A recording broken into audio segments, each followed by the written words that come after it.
हम लोगों ने एक दूसरे को जैसे हैं वैसे एक्सेप्ट कर लिया। ये बेटी जो आई है वो थोड़ी सी आशाएं ज्यादा लेकर आई, क्योंकि दो इंसान वैसे भी एक जैसे होते नहीं, अलग अलग होते हैं, लेकिन सिर्फ एक्सेप्टेंस की देर होती है। जब वो हो जाती है तो फिर कमाल रिलेशन चलता है। बादल पे पाँव है, सीरियल इतना बढ़िया चल रहा है, आपके पाँव कहाँ हैं? सो आई बिलीव आजकल पूरी दुनिया के बादल पे पाँव है। रजत को भी बाद में पता चला ना कि कहाँ इसके पाँव है। ओके, और अच्छा जो ये आपका बेटा कर रहा है लवन्या वाला, क्या सीन चल रहा है ये? बेचारा बहुत हेल्पफुल आदमी है। बेचारा बेचारा बहुत हेल्पफुल है। ये खन्ने एक जैसे हैं। तो मैंने सोचा कि जब मुझे करियर में जैसे जैसे रिजेक्शन या अप्रूवल मिलता रहा तो फिर धीरे धीरे मैंने अपने आप को शांत किया कि भाई ज़्यादा उत्तेजित होने की ज़रूरत नहीं। चाहे खुशी भी आ रही है तो उसको अच्छे से लो, और अगर गम भी आ रहा है कि कुछ माइनस हो रहा है लाइफ में तो भी रिलैक्स होकर लो। और बिग बॉस क्यों अवॉइड करते हो आप? मैं अपना ही नुकसान कराऊंगा। वो ऐसे भी लोग ढूंढ रहे हैं एक्चुअली, वैसे ही ढूंढ रहे हैं वो। लेकिन अगर कॉल आएगा तो अच्छा लगेगा, ताकि बोल तो सकूं कि कॉल आया तो मैंने मना कर दिया। अब ये देख के वो बिल्कुल कॉल नहीं करेंगे क्योंकि उसको बना के अपने वाले।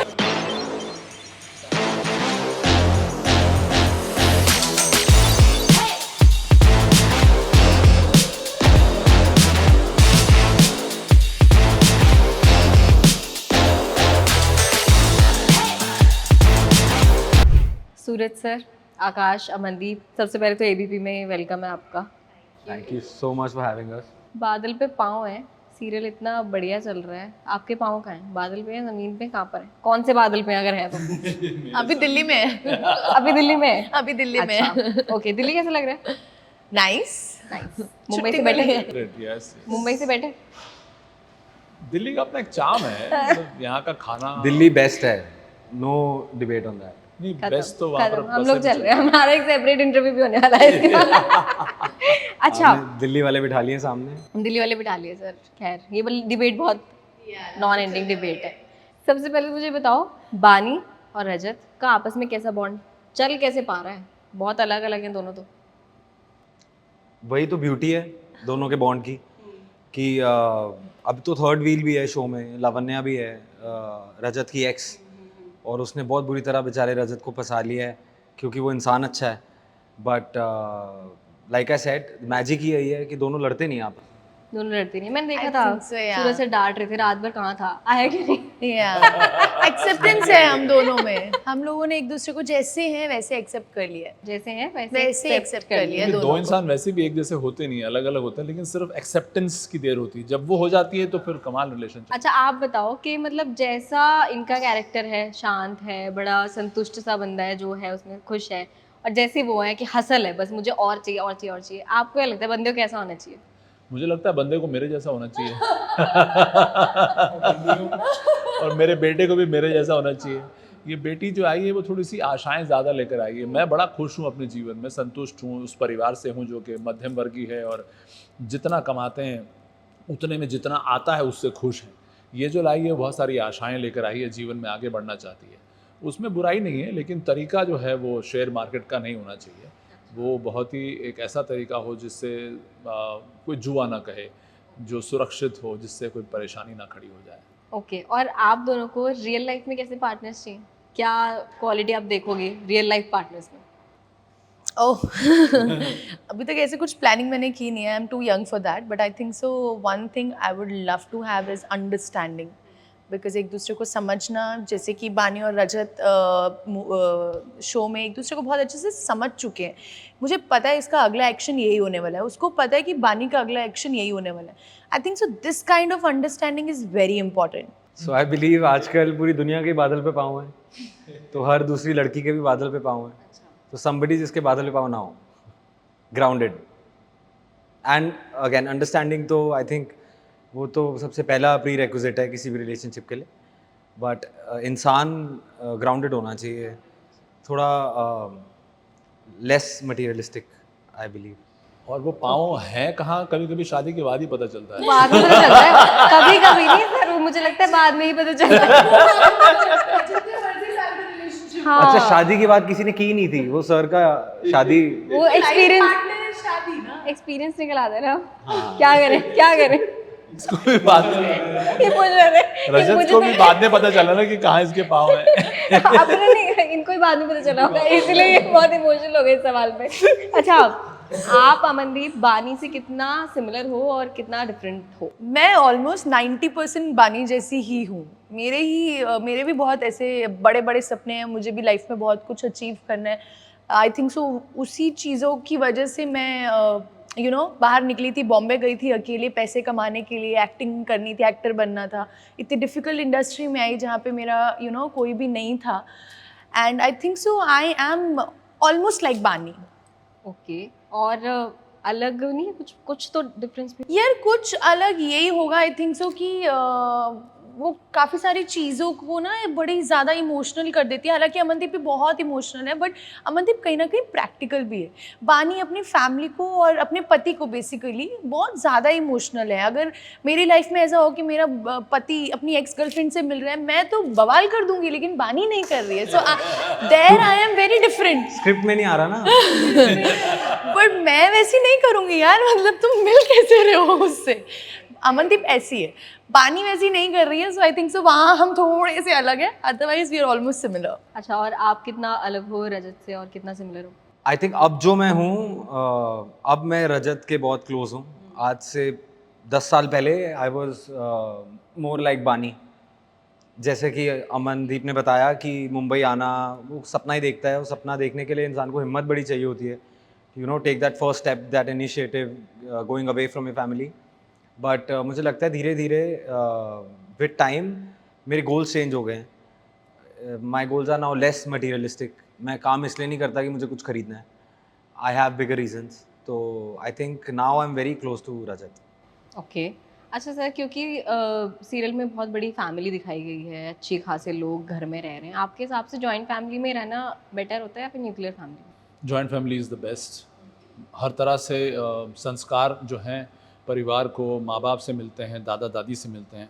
अगर आप साथ में जुड़े रहते हैं तो वो संस्कार भी मिलते रहते हैं। एक दूसरे का साथ होने पर बहुत सारी परेशानियों से आप दूर हो जाते हो। अगर आप फाइनेंशियली सोचो तो बहुत सारी बचत होती है, एक दूसरे का सहारा बने रहते हैं। आप अगर कपल के बारे में सोचो जो शादी करके अपने परिवार से अलग हो जाते हैं, तो ये सारी चीज़ें वहाँ पे माइनस हो जाएंगी। आप कितने भी हेल्प रख लो, कितने भी सर्वेंट्स रख लो, कितने भी चाहो लोगों को सपोर्ट स्टाफ रख लो, लेकिन वो प्यार जो बुज़ुर्गों से मिलता है, जो संस्कार बार बार बच्चों को मिलता है, अगर काम करने वाले ख़ास तौर पे कपल है, अगर वो बाहर जा रहा है तो घर पे संभालने वाले लोग वो होने चाहिए जो आपकी फैमिली के हों, जो उनको देख सकें। Not nannies. हाँ, तो उसमें क्या कितने बार आप कैमरा लगा के देख लोगे, बट वो नहीं मिलेगा। तो एक फैमिली की जो साथ है, मेरे हिसाब से जॉइंट फैमिली में बहुत ज़रूरी है, वो होनी ही चाहिए। ओके। और अच्छा, जो ये आपका बेटा कर रहा है लवन्या वाला, क्या सीन चल रहा है ये? बेचारा बहुत हेल्पफुल आदमी है, बेचारा बहुत हेल्पफुल है। ये खन्ने एक जैसे हैं। एक्चुअली क्या है, वो मदद कर रहा है। अच्छा। वो लड़की समझ रही है कि मदद से ज़्यादा निकाल लूंगी, अच्छा।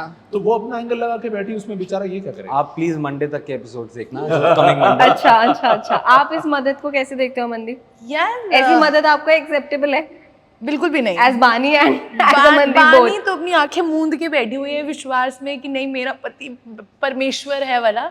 अमनदीप नहीं कर सकती भाई, मुझे पता लग गया तो आई कैन डू एनीथिंग। ओके। और आप? देखो, जो रजत कर रहा है दैट इज़ रॉन्ग, बट अब हम एक कैरेक्टर डिपिक्ट कर रहे हैं। मतलब वो है इतना अच्छा इंसान कि it is very difficult for us to believe कि इतना अच्छा कोई कैसे हो सकता है कि वो लड़की इतना फ़ायदा उठा रही है। बट वैसा है और ऐसे लोग होते हैं, आई फील। और स्पेशली आजकल के ज़माने में अच्छा इंसान होना इज़ द बिगेस्ट कर्स।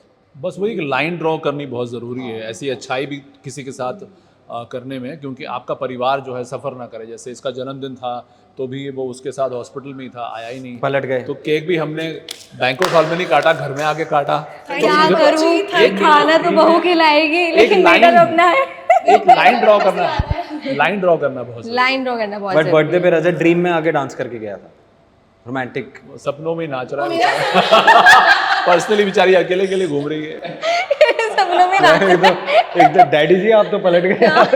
नहीं, वही वाली बात दोनों है। बातें अपनी जगह पे सही दोनों हैं। उनको घर संभालना है ना, फिर वो बड़े हैं करके। अभी उन्होंने बोला ना कि कोई बड़ा घर में होना बहुत जरूरी है, जॉइंट फैमिली को संभालने के लिए भी चाहिए। संभालने के लिए चाहिए। वो सर बहुत अच्छे से संभाल भी लेंगे और बीच बीच में वो भी कराते रहेंगे। बढ़िया बैलेंस करके चलोगे। अच्छा, बादल पे पाँव है की जो बात है, आप लोगों की पर्सनल करियर वाइज में करूँ, सर आपका तो एक्सपीरियंस खैर बहुत ही ज़्यादा है, लेकिन अमनदीप से, आकाश आपसे पूछूं, अभी कहाँ तक करियर में अचीव कर लिया है और क्या है जो अभी बचा है जो करना है अचीव? करना तो मुझे भी है। यार करना तो बहुत कुछ है, मतलब सपने तो मैं बहुत बड़े बड़े देखती हूँ और अभी तो कुछ भी नहीं है, आई एम जस्ट लर्निंग। और अमिताभ बच्चन ने कहा था कि एक्टर एक ऐसा बंदा होता है जो ज़िंदगी में ये नहीं बोल सकता कि मुझे सब कुछ आता है, because every day you are learning new things, new emotions.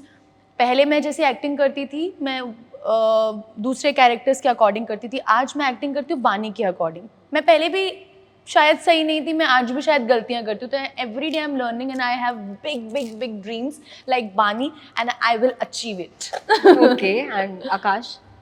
Dream तो यही है, ऑब्जेक्टिव यही है कि ज़िंदगी भर ये काम करना है, बट क्या करना है, कैसे करना है, I have left it to God, to the universe. तो मैं ऐसे बैठ के सोचता नहीं हूँ कि मुझे अब फिल्म करनी है या क्या नहीं करना, बिकॉज आई सीन इस प्रोफेशन में नथिंग इज़ परमानेंट।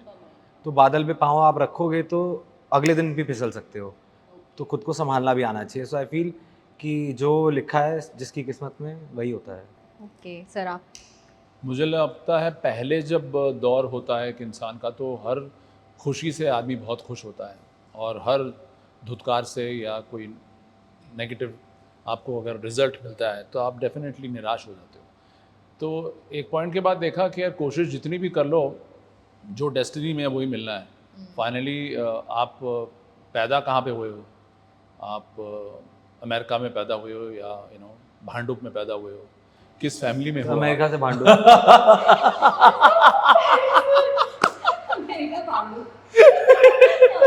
बीच का मैप ही नहीं है। किस फैमिली में पैदा हुए हो, वहीं से आपका पूरा बैंक बैलेंस, आपका स्टेटस आपको एक मिल जाता है। तो मैंने सोचा कि जब मुझे करियर में जैसे जैसे रिजेक्शन या अप्रूवल मिलता रहा, तो फिर धीरे धीरे मैंने अपने आप को शांत किया कि भाई ज़्यादा उत्तेजित होने की ज़रूरत नहीं। चाहे खुशी भी आ रही है तो उसको अच्छे से लो, और अगर गम भी आ रहा है कि कुछ माइनस हो रहा है लाइफ में, तो भी रिलैक्स होकर लो, ताकि किसी तरह का झटका ना लगे और आप कंट्रोल में रहें। ये बहुत इंपॉर्टेंट है, नहीं तो फिर आपका संयम टूट जाता है और आप कभी आप डिप्रेशन में चले जाते हैं, फिर आप कुछ ऐसी हरकतें करते हैं जो लाइफ थ्रेटनिंग भी हो सकती हैं। तो इसलिए प्रैक्टिकली चलो, जो देता है ऊपर वाला, उसके लिए थैंक यू बोलना बहुत ज़रूरी है। ओके, और अगर मैं रियलिटी शो की बात करूँ, कोई प्लान है किसी का बिग बॉस में आने का, खतरों के खिलाड़ी में आने का? आपका तो आपने पहले भी मेंशन किया है, खतरों के खिलाड़ी कब हो रहा है? लास्ट ईयर भी होने वाला था, देन फालतू वाज हैपनिंग, अभी इस साल भी डूइंग बादल। तो लाइक आई सेड, जो होता है अच्छे के लिए होता है, जब लिखा है तभी होगा। But they been kind enough to be calling me, तो होपफुली नेक्स्ट ईयर। और बिग बॉस क्यों अवॉइड करते हो आप? क्यों अवॉइड करते हो? मैं हूँ नहीं बिग बॉस के लिए बना ना। अच्छा, हाँ, तो बिग बॉस के लिए कैसे लोग बने होते हैं? मैं अपना ही नुकसान कराऊंगा। ओह अच्छा, वैसे ठीक भी है। लोग ढूंढ रहे हैं एक्चुअली। वैसे ही ढूंढ रहे हैं वो। बट मुझे लगता है कि I want to showcase my talent instead of my own personality. मतलब I have something to sell and I think that is apt enough and adequate enough. Okay, and Amandeep, आपका क्या प्लान है? ऐसा मैंने अभी कुछ सोचा नहीं इस बारे में। I think so if I feel like I can do anything, I might go to Bigg Boss, I mean maybe I won't, I don't know. Khatron Ke खिलाड़ी में जाना है? खतरों के खिलाड़ी आप of कर लोगे course। स्टंटमेंट वैसे? बस मुझे वही है, मुझे स्विमिंग से बहुत मेरे को होता है, मेरे को स्विमिंग नहीं आती है एंड मैंने सीखने की भी कोशिश की बट आई कुडंट। सो मुझे बस वो है कि वो फैक्टर मेरा आ जाएगा, but otherwise I would love to. Okay, और सर आप? क्या क्या आप बिग बॉस के लिए बने हो? मुझे तो लग रहा है आप बने हो, मुझे तो लग रहा है। मुझे तो लग रहा है ये बिग बॉस मटेरियल है। ये बिग बॉस है। बिग बॉस बनने के लिए सर जा सकते ये बिग बॉस चाहते हैं। बादल पे पाऊँ में तो आप बिग बॉस हो ही घर के। बिग बॉस मतलब मेरी बहुत अंदर से इच्छा नहीं है ज्वाइन करने की, क्योंकि मैं सोचता हूँ कि शायद मैं वहाँ जाके अनकंफर्टेबल हो जाऊँगा या पता नहीं। लेकिन अगर कॉल आएगा तो अच्छा लगेगा, ताकि बोल तो सकूं कि कॉल आया तो मैंने मना कर दिया। अब ये देख के वो बिल्कुल कॉल नहीं कर रहे क्योंकि उसको मना करने वाले हैं। एक्सप्रेशन ही गिव ताकि बोलते से वो कॉल आए तो मैंने मना कर दिया। मैं बोल रही हूँ आपको बिल्कुल कॉल नहीं करने वाले बट अंदर से जाना चाहते हैं सर। अंदर जाना चाहते हैं और मुझे लग रहा है कॉल आप ट्राई अच्छे करना, मैं कंटेस्टेंट बन पिकअप भी करके सकते हो। हाँ भी बोल सकता हूँ। तो मेरे कॉल को तो आपके आए, ऊपर कॉल तो आए। potential। और अगर ये स्टंटमेंट की बात करूँ मैं तो फिर हाँ, मुझे बहुत डर लगता है, मैं बहुत अनकंफर्टेबल हूँ स्टंट से। ओके, तो आई एम होपिंग टू सी आप लोगों को ऐसे किसी रियलिटी शो में भी।